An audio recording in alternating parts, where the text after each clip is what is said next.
Assalamualaikum warahmatullahi wabarakatuh. Saya Eva Afianti dari SMP Negeri 52 Bandung akan menyampaikan pengimbasan BIMTEK Guru Belajar seri asesmen kompetensi minimum. Apa yang menjadi latar belakang adanya kebijakan asesmen nasional itu berawal dari hasil PISA. Pada tahun 2018, 70% siswa memiliki kompetensi literasi membaca di bawah minimum. 71% siswa berada di bawah kompetensi minimum untuk matematika dan 60% siswa berada di bawah kompetensi minimum untuk keterampilan sains. Hal ini menyebabkan skor PISA Indonesia stagnan dalam 10-15 tahun terakhir, sehingga Indonesia menjadi salah satu negara yang konsisten dengan peringkat hasil PISA yang terendah. Maka dibutuhkan suatu reformasi asesmen yang dapat mendorong peningkatan kualitas pembelajaran. Oleh karena itu, muncullah asesmen nasional atau AMEN yang bertujuan untuk mengevaluasi kinerja dan mutu sistem pendidikan yang diharapkan akan memberikan umpan balik untuk tindak lanjut perbaikan pembelajaran dan peningkatan kompetensi siswa. Lalu, apa pentingnya asesmen nasional? Asesmen nasional ini akan memotret hasil belajar kognitif siswa dan hasil belajar sosial emosional, termasuk di dalamnya sikap, nilai, keyakinan, serta perilaku yang dapat memprediksi tindakan dan kinerja siswa di berbagai konteks yang relevan. Diharapkan siswa memiliki kecakapan hidup abad 21, diantaranya kecakapan belajar dan berinovasi, kecakapan menggunakan teknologi informasi, dan kecakapan hidup untuk bekerja dan berkontribusi pada masyarakat. Selain itu, diharapkan siswa pun memiliki profil pelajar Pancasila, yaitu beriman, bertakwa kepada Tuhan dan berakhlak mulia, mandiri, bernalar kritis, kreatif, bergotong royong, dan berkebinekaan global. Bagaimana keterkaitan asesmen nasional dengan kecakapan abad 21 dan profil pelajar Pancasila?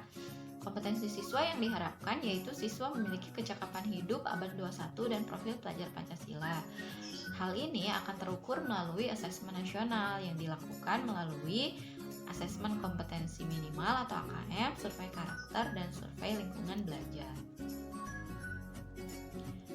Bagaimana konsep asesmen nasional? Asesmen nasional merupakan program penilaian terhadap mutu setiap sekolah, madrasah, dan program kesetaraan pada jenjang dasar dan menengah. Terdapat 3 instrumen asesmen nasional. Yang pertama ada asesmen kompetensi minimum atau AKM yang bertujuan mengukur kompetensi mendasar literasi membaca dan numerasi siswa. Instrumen yang kedua ada survei karakter yang mengukur sikap, nilai, keyakinan, dan kebiasaan yang mencerminkan karakter siswa. Yang ketiga ada survei lingkungan belajar yang akan mengukur kualitas berbagai aspek input dan proses belajar mengajar di kelas maupun di tingkat sekolah. Apa tujuan dan manfaat dari asesmen nasional? Yang pertama, asesmen nasional dapat memotret kualitas pembelajaran di sekolah atau daerah. Yang kedua, dapat memberikan umpan balik peningkatan kualitas pembelajaran sekolah atau daerah. Dan yang ketiga, dapat dijadikan dasar untuk penyusunan program peningkatan kualitas pembelajaran sekolah atau daerah. Asesmen nasional berbeda dengan ujian nasional. Berikut ini adalah perbandingan antara asesmen nasional dengan ujian nasional. Dilihat dari kriteria tujuan pelaksanaannya, asesmen nasional ini bertujuan untuk mengevaluasi mutu terkait sistem satuan pendidikan, sementara ujian nasional bertujuan untuk mengevaluasi capaian hasil belajar murid secara individu. Jenjang penilaian asesmen nasional itu SD, SMP, SMA, SMK, program kesetaraan jenjang dasar dan menengah, sementara UN itu hanya di jenjang SMP, SMA, dan SMK. Level siswanya untuk asesmen nasional itu hanya untuk kelas 5, 8, dan 11, sementara ujian nasional itu untuk tingkat akhir pada tingkat tiap jenjang. Subjek siswanya untuk asesmen nasional itu dipilih secara survei, di mana siswa dipilih secara acak untuk mengikuti asesmen nasional. Sementara UN itu secara sensus, semua siswa mengikuti UN. Modal soal pada asesmen nasional itu terdiri dari pilihan ganda kompleks, menjodohkan, isian singkat, dan uraian. Sementara ujian nasional itu modal soalnya hanya pilihan ganda dan isian singkat. Sasaran penilaian asesmen nasional itu adalah kompetensi literasi, numerasi, dan karakter, serta kualitas dan iklim satuan pendidikan yang mendukung pembelajaran. Sementara UN itu hanya menilai penguasaan terhadap mata pelajaran. Metode penilaian asesmen nasional itu melalui computerized multistage adaptive testing. Sementara ujian nasional itu melalui computer based test dan paper based test. Setelah dievaluasi, UN memiliki beberapa kelemahan. Yang pertama, butir soal UN itu hanya mengukur kemampuan kognitif siswa, sehingga input dan proses pembelajaran kurang tergambarkan dengan baik. Yang kedua, UN kurang dapat dimanfaatkan guru untuk memperbaiki pembelajaran pada subjek siswa yang sama. Dan yang ketiga, UN kurang optimal sebagai alat untuk mengevaluasi mutu pendidikan secara nasional. Sehingga dilaksanakanlah asesmen nasional yang teknis pelaksanaannya itu melalui 3 instrumen AKM. AKM ini akan menilai literasi membaca yang meliputi memahami, menggunakan, mengevaluasi, dan merefleksi, dan asesmen numerasi yang meliputi memahami, mengaplikasi, dan bernalar. Selain AKM ada juga survei karakter dan survei lingkungan belajar. Nah, teknis pelaksanaan asesmen nasional itu berbasis komputer dan bersifat adaptif, di mana pertanyaan yang disajikan bergantung kemampuan siswa. Lalu peserta AKM ini adalah seluruh satuan pendidikan, namun tidak semua murid, tapi dilakukan pemilihan sampel secara acak. Untuk jadwal pelaksanaannya, untuk jenjang SD, pada hari pertama tes literasinya 75 menit, survei karakternya 20 menit. Sementara di hari kedua, tes numerasinya 75 menit dan survei lingkungan belajarnya 20 menit. Pada jenjang SMP dan SMA, ini ada perbedaan. Di hari pertama, tes literasinya 90 menit dan survei karakternya 30 menit. Dan di hari kedua, tes numerasinya 90 menit, survei lingkungan belajarnya 30 menit. Apa saja kriteria peserta asesmen nasional? Itu adalah seluruh satuan pendidikan, tapi tidak semua murid. Pemilihan sampelnya itu secara acak diambil dari kelas 5, 8, dan 11. Setiap siswa atau peserta mengerjakan tes literasi membaca, tes literasi numerasi, survei karakter, dan survei lingkungan belajar. Butir soal AKM ini terdiri bentuk soalnya ada pilihan ganda di mana siswa hanya memilih satu jawaban benar dalam satu soal, ada pilihan ganda kompleks di mana siswa dapat memilih lebih dari satu jawaban benar dalam satu soal, lalu ada menjodohkan di mana siswa menjawab dengan menarik garis dari satu titik ke titik lainnya yang merupakan pasangan pertanyaan dengan jawabannya. Ada juga isian singkat di mana siswa menjawab berupa bilangan kata untuk menyebutkan nama benda, tempat, atau jawaban pasti lainnya. Ada juga bentuk uraian di mana siswa menjawab soal berupa kalimat-kalimat untuk menjelaskan jawabannya. Nah, murid kelas 5 itu hanya mengerjakan 30 butir soal literasi membaca dan 30 butir soal numerasi. Sementara siswa kelas 8 dan 9 itu mengerjakan 36 butir soal literasi membaca dan 36 butir soal numerasi. Ada 3 komponen AKM literasi membaca. Komponen yang pertama itu konten. Kontennya dapat berupa teks informasi yang bertujuan memberikan fakta, data, informasi dalam rangka pengembangan wawasan serta ilmu pengetahuan yang bersifat ilmiah. Ada juga teks fiksi yang bertujuan untuk memberikan pengalaman, mendapatkan hiburan, menikmati cerita, dan melakukan perenungan kepada pembaca. Komponen yang kedua ada proses kognitif, yaitu menemukan informasi, menginterpretasi dan integrasi, serta evaluasi dan refleksi. Komponen yang ketiga itu adalah konteks. Konteks literasi membaca dapat berupa konteks personal berkaitan dengan kepentingan diri secara pribadi, konteks sosial budaya berkaitan dengan kepentingan antar individu, budaya, dan isu kemasyarakatan, ataupun konteks saintifik yang berkaitan dengan isu, aktivitas, serta fakta ilmiah baik yang telah dilakukan maupun futuristik. Pada asesmen literasi tingkat SMP itu ada 2 level pembelajaran. Level pembelajaran yang pertama itu untuk kelas 7 dan 8. Di sini siswa menemukan informasi dengan mengakses dan mencari informasi dalam teks.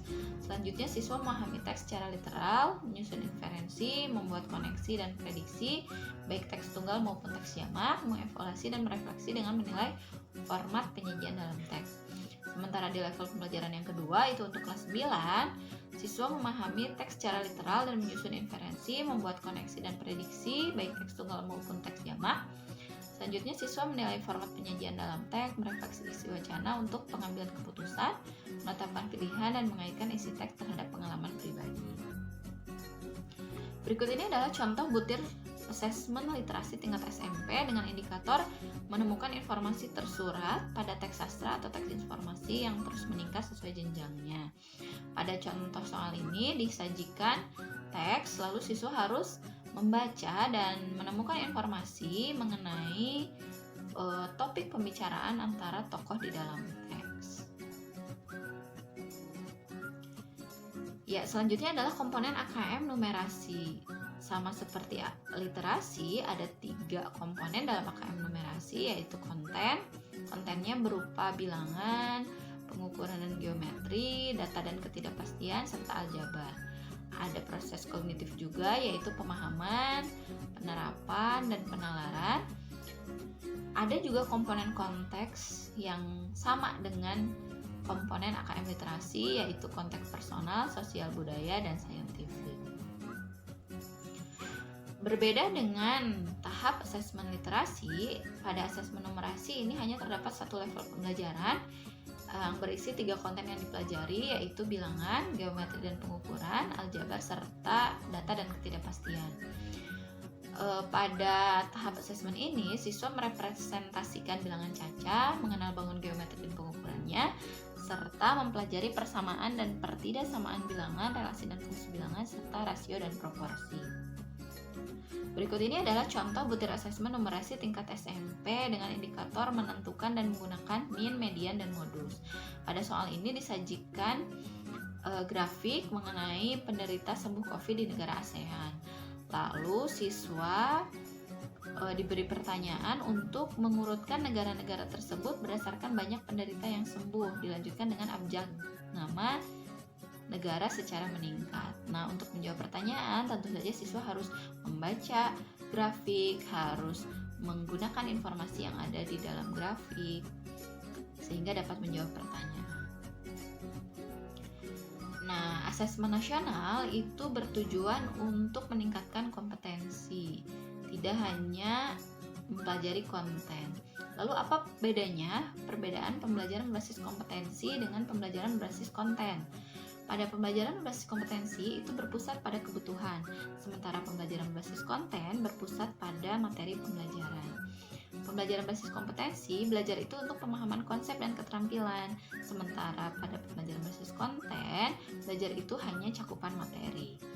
Pada pembelajaran basis kompetensi, menunjukkan kinerja dengan menerapkan konsep, sementara pada pembelajaran basis konten, itu siswa hanya menjawab serangkaian pertanyaan tes berdasarkan topik. Pada pembelajaran basis kompetensi, pembelajaran terkait dengan konteks kehidupan nyata siswa, sementara pada pembelajaran basis konten, pembelajaran kurang atau tidak terkait dengan konteks kehidupan nyata siswa. Pada pembelajaran basis kompetensi, berorientasi pada proses dan penguasaan kompetensi, sementara pembelajaran basis konten itu orientasinya pada nilai akhir. Berikut ini adalah contoh kategori kompetensi dan contoh analisisnya. Yang pertama ada kompetensi perlu intervensi khusus. Di sini dijelaskan pada kategori ini kebutuhan siswa sebagai pemula biasanya memiliki persyaratan belajar yang sama dan perlu mempelajari keterampilan dan konten sama. Cara formalnya, para pemula membutuhkan strategi belajar yang formal dan instruksional, memberikan pengalaman dan kesempatan belajar yang serupa kepada semua siswa. Struktur pembelajarannya ini bersifat mendasar. Meskipun demikian, kunci pembelajaran terletak pada alur pengajaran yang intensif dan program yang terstruktur. Pendekatannya dapat berupa training atau pelatihan intensif.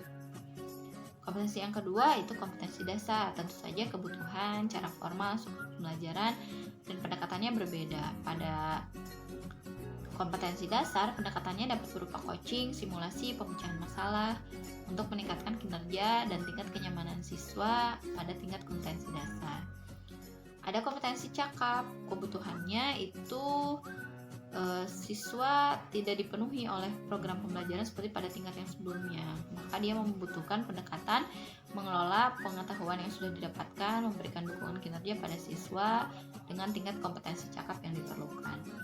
Lalu yang keempat ada kompetensi mahir. Pada kompetensi ini siswa sudah bisa melakukan aktivitas berbasis teman sebaya, kolaboratif, dan sosial.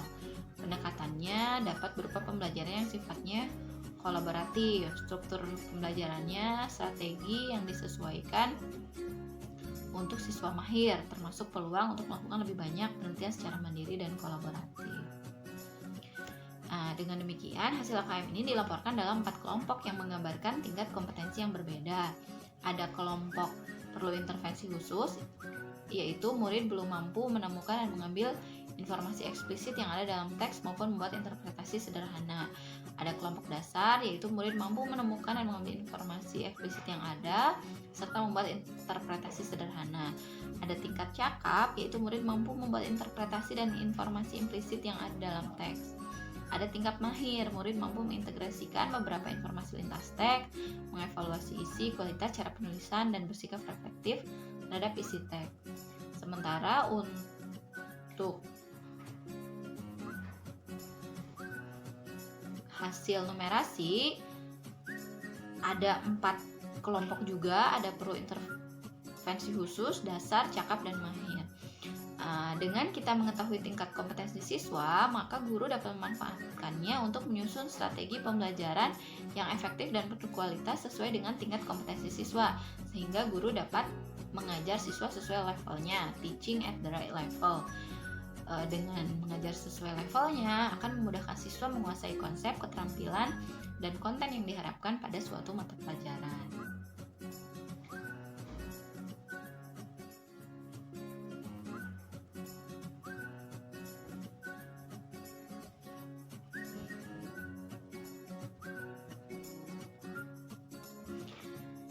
Segitiga belajar. Apa hubungan antara kurikulum, asesmen, dan pembelajaran? Dapat kita lihat pada segitiga belajar ini, asesmen, pembelajaran, dan kurikulum ini merupakan hal yang saling berkaitan untuk mendukung pengalaman belajar murid. Pengalaman belajar murid juga dapat didukung oleh kepemimpinan sekolah dan kompetensi guru. Nah, kurikulum sendiri merupakan seperangkat kompetensi yang penting dikuasai murid dengan menggunakan cara belajar dan asesmen tertentu. Sedangkan pembelajaran merupakan serangkaian aktivitas yang dirancang dan dilakukan di ruang kelas berdasarkan kompetensi awal murid diketahui dari hasil asesmen. Sementara asesmen merupakan proses mengumpulkan dan menganalisis informasi yang terkait pencapaian kondisi murid dan penguasaan suatu kompetensi tertentu. Dengan demikian, asesmen, pembelajaran, dan kurikulum ini mendukung pengalaman belajar siswa. Demikian pengimbasan BIMTEK Guru Belajar seri AKM. Terima kasih. Assalamualaikum warahmatullahi wabarakatuh.